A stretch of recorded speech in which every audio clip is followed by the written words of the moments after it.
सुबह के ठीक 4 बजे थे। आसमान अभी गहरे नीले रंग में डूबा हुआ था। दूर मंदिर से हल्की सी घंटी की आवाज आ रही थी। शिवनगर की गलियां शांत थी, लेकिन गणेश के छोटे से घर में दिन की शुरुआत हो चुकी थी। रसोई में चूल्हा जल चुका था, बर्तन खनकने की आवाज आ रही थी। भाप से पूरा कमरा भर गया था। बड़े भगोने में आलू उबल रहे थे। मेहनत का फल मीठा होता है, बस भगवान साथ देना। वो लकड़ी की चौकी पर बैठकर उबले हुए आलू छीलने लगा। उसके हाथ तेजी से चल रहे थे, जैसे हर उंगली को अपना काम पता हो।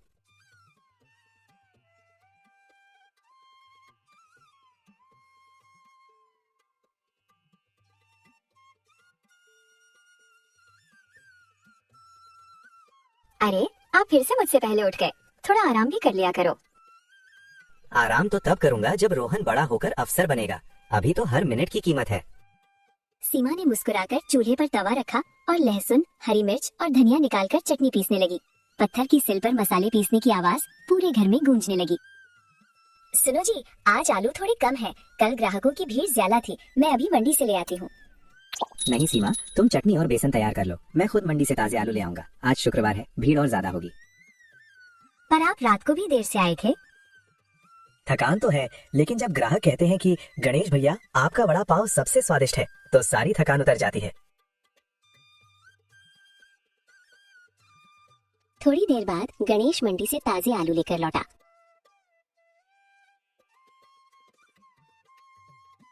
उसने सावधानी से हर आलू को देखा, कोई सड़ा हुआ या खराब ना हो। वो हमेशा कहता था, खाने की चीज में मिलावट करना पाप है। जो लोग भरोसा करके खाते हैं, उनके साथ धोखा नहीं करना चाहिए।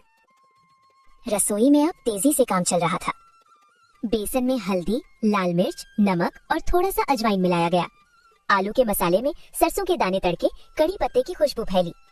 जरा चक्कर बताओ, नमक ठीक है? थोड़ा सा और डाल दो। स्वाद ऐसा होना चाहिए कि लोग उंगलियां चाटते रह जाएं। दोनों की आंखों में एक सपना था, अपने बेटे रोहन के लिए अच्छा भविष्य। सुबह के 7 बज चुके थे। रोहन स्कूल की यूनिफॉर्म पहनकर बाहर आया। उसकी आंखों में चमक थी। माँ, टिफिन तैयार है? हाँ बेटा, आज तुम्हारे पसंद के पराठे बनाए हैं।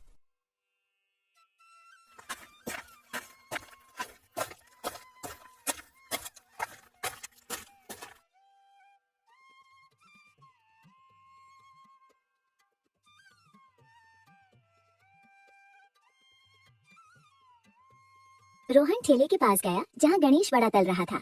गरम तेल में बेसन से लिपटा आलू जैसे ही डाला गया, छन की आवाज आई और खुशबू हवा में फैल गई। पापा, आज तो खुशबू और भी अच्छी आ रही है। क्योंकि आज मसाला तुम्हारी माँ ने खास प्यार से बनाया है। पापा, आज मास्टर जी ने कहा कि ईमानदारी सबसे बड़ी पूंजी होती है। अगर इंसान के पास पैसा कम हो लेकिन ईमानदारी हो तो वो सबसे अमीर होता है। बिल्कुल सही कहा उन्होंने। देखो बेटा, मेहनत और सच्चाई से कमाया हुआ पैसा ही सुख देता है। अगर हम धोखा देकर कमाएंगे तो वो पैसा कभी टिकेगा नहीं। तो क्या आप ही कभी धोखा नहीं दोगे? जब तक मेरे हाथ में ये कड़छी है और तेरी माँ की चटनी है, तब तक ईमानदारी ही चलेगी। और अगर कभी गलती की तो मैं कान पकड़वा दूंगी। तीनों हंस पड़े। दोपहर तक गणेश का ठेला बाजार में सज चुका था। लकड़ी का साफ सुथरा ठेला, ऊपर लाल रंग का कपड़ा और एक छोटा सा बोर्ड। गणेश स्पेशल वड़ा पाव 10 रुपए। पहला ग्राहक आया। गणेश भैया, 2 वड़ा पाव देना और चटनी थोड़ी ज्यादा डालना। जितनी चाहो उतनी दूंगा भाई, लेकिन स्वाद से समझौता नहीं करूंगा।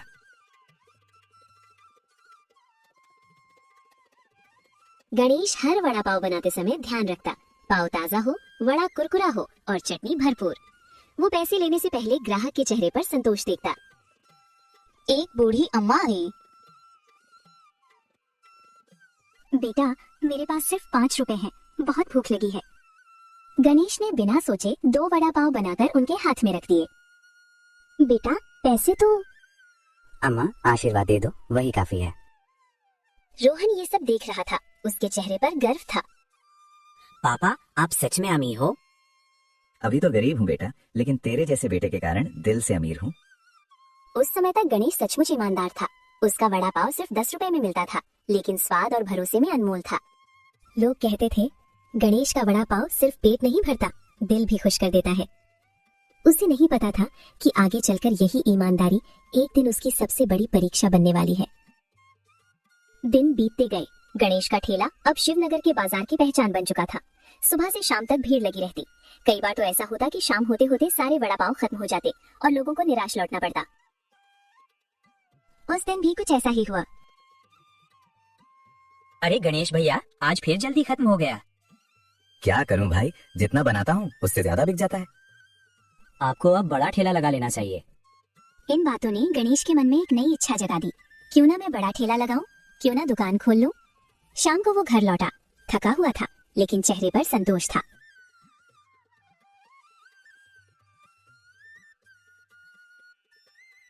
आज फिर सब बिक गया। हाँ, और लोग पूछ रहे थे कि दुकान क्यों नहीं खोल लेते। अरे वाह, ये तो अच्छी बात है।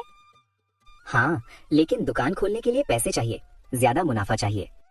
जितना भगवान दे रहा है उसमें खुश रहो, धीरे धीरे सब हो जाएगा।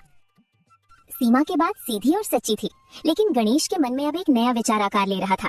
अगर हर वड़ा पाव पर 2-3 रुपए ज्यादा बचे तो जल्दी पैसे जमा हो सकते हैं।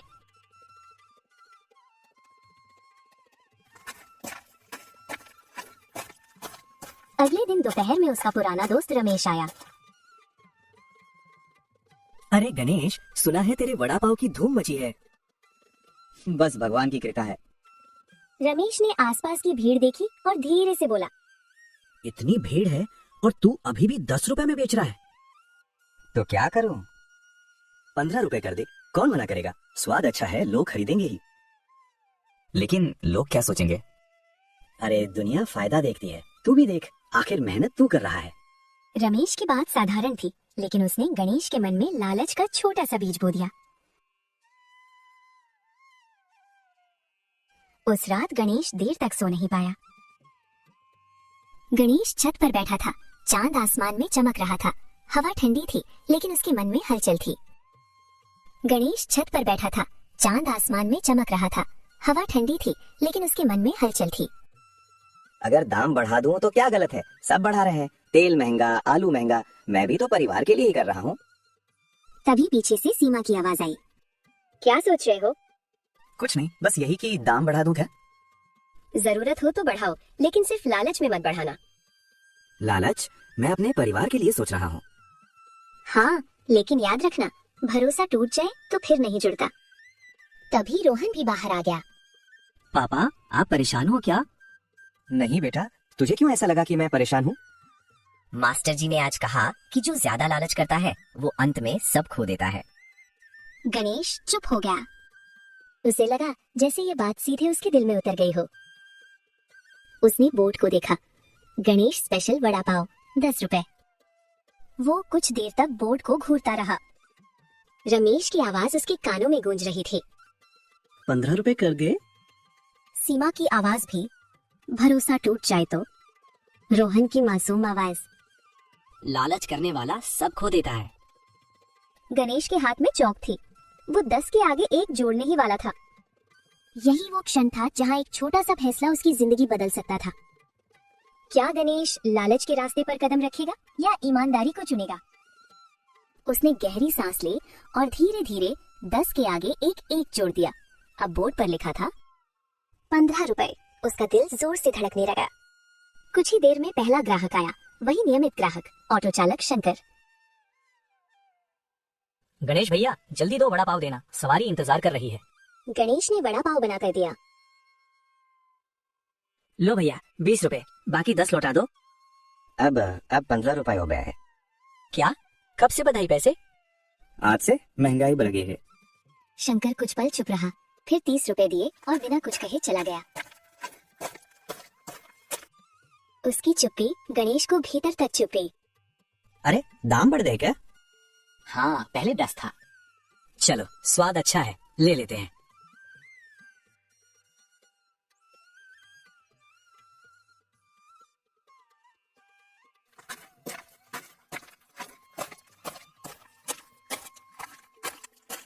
सुबह गणेश ठेले पर पहुंचा। भीड़ थोड़ी कम थी लेकिन पूरी तरह गायब नहीं हुई। गणेश ने राहत की सांस ली। दोपहर में रमेश फिर आया।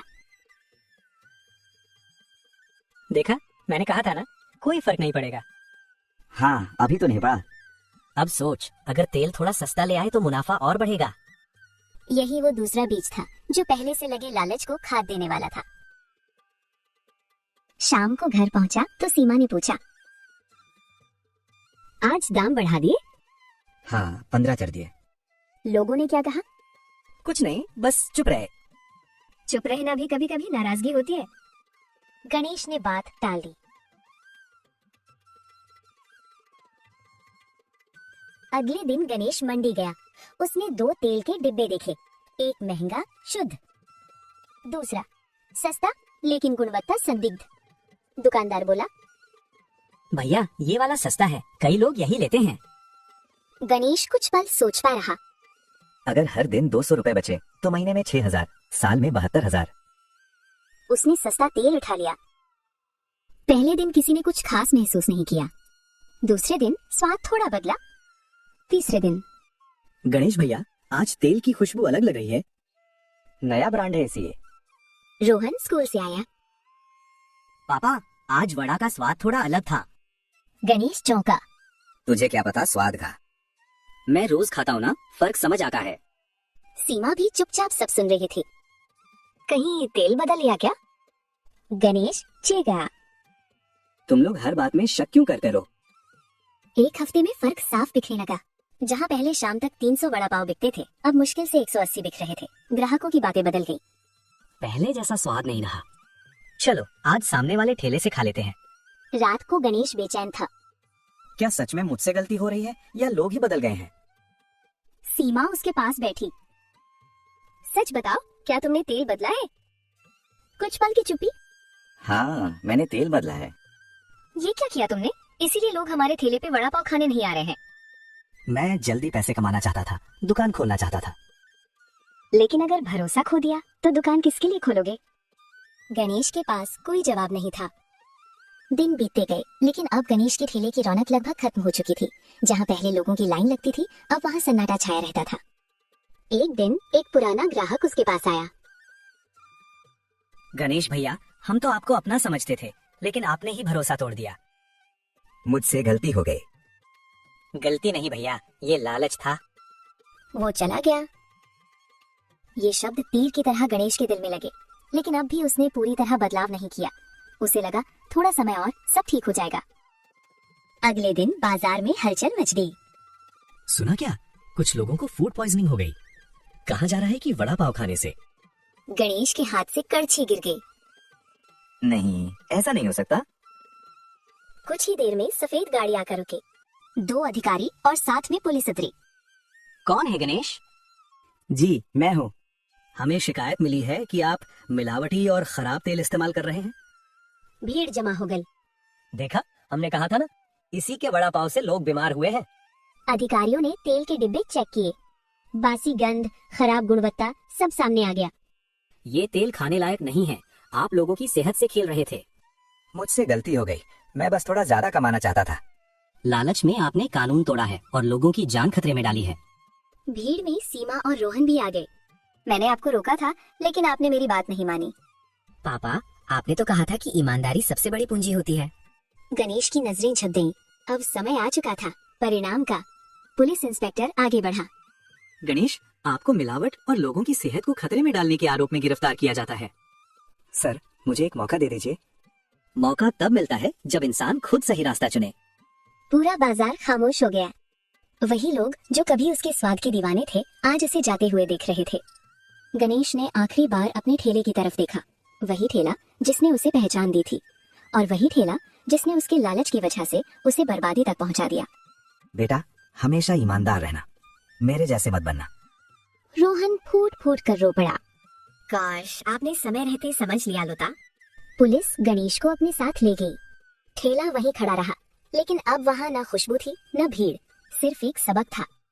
लालच इंसान से उसकी पहचान, उसका सम्मान और उसका सब कुछ छीन लेता है।